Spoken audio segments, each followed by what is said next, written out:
और अब बात कर्नाटक में वीर सावरकर से जुड़े बयान पर सियासी विवाद की। दरअसल कर्नाटक के स्वास्थ्य मंत्री दिनेश राव ने सावरकर पर बयान देकर अब नया विवाद खड़ा कर दिया है। दिनेश राव ने दावा किया कि वीडी सावरकर गोहत्या के खिलाफ नहीं थे क्योंकि वे खुद मांसाहारी थे। गांधी जयंती के अवसर पर उन्होंने पत्रकार धीरेन्द्र झा की किताब गांधी के हत्यारे नाथुराम गोडसे का निर्माण और भारत के बारे में उनके विचार के कन्नड़ संस्करण के विमोचन के अवसर पर ये बात कही। सावरकर चित्पावन ब्राह्मण होने के बावजूद मांस खाते थे और खुलेआम इसका प्रचार करते थे, और कुछ लोग कहते हैं कि वो गोमांस भी खाते थे। वो मॉडर्न व्यक्ति थे, इसलिए उनकी सोच ऐसी थी। महात्मा गांधी शाकाहारी थे और हिंदू धर्म में उनकी दृढ़ आस्था थी। सावरकर की कट्टरपंथी विचारधारा भारतीय संस्कृति से बहुत अलग थी। भले ही वो राष्ट्रवादी थे, लेकिन देश में सावरकर नहीं, महात्मा गांधी के तर्क की जीत होनी चाहिए।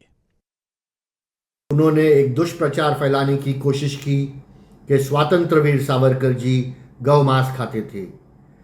ये बात के लिए तो कांग्रेस पार्टी और उनके नेताओं को तो माफ़ी मांगनी होगी, लेकिन उद्धव ठाकरे जी की पार्टी जो कांग्रेस पार्टी का समर्थन करती है और कांग्रेस पार्टी जो लगातार स्वतंत्र वीर सावरकर जी का अपमान करती है, क्या उद्धव ठाकरे जी की पार्टी इससे सहमत है?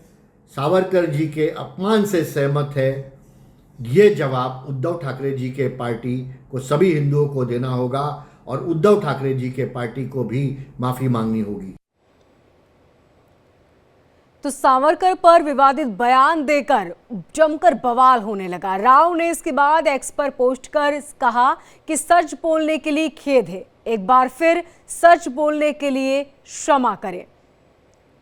ये तस्वीरें आप देख रहे हैं। उन्होंने सॉरी लिखा सोशल मीडिया प्लेटफॉर्म एक्स पर जब सावरकर को लेकर उन्होंने विवादित बयान दिया और इसके बाद जमकर बवाल होने लगा, तो उन्होंने सोशल मीडिया प्लेटफॉर्म एक्स पर ये पोस्ट किया जिसमें उन्होंने लिखा कि सच बोलने के लिए खेद जताता हूं, एक बार फिर सच बोलने के लिए क्षमा करें, सो सॉरी।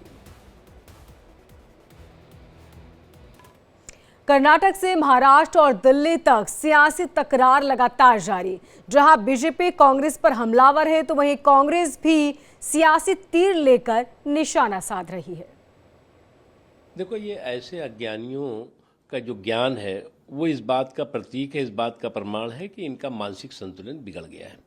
अब ऐसे अज्ञानी अगर इस तरह के ज्ञान देते रहेंगे तो इनको समाज जो है वो सीरियस तो लेगा नहीं।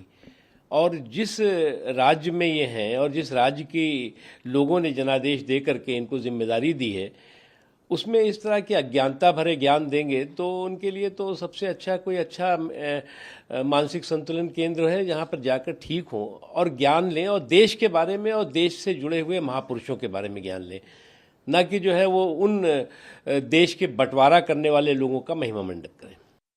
पहली चीज़ तो फंडामेंटलिज्म जड़ है इस चीज़ की, इसमें क्या नई बात है। जो गुंडू राव जी ने कहा है वो सब कहते हैं। भारतीय जनता पार्टी भरे माए या अनमाने, अगर आपके अंदर में जघन्य सांप्रदायिकवाद भरा है या किसी व्यक्ति या किसी विशेष दर्जे के खिलाफ एक घृणा भरी हुई है, तो उन व्यक्तियों या उस समाज के खिलाफ हिंसा में आपको हमेशा लगता है कि वो बात सही है। तो ये तो बात, इसमें नई बात क्या है।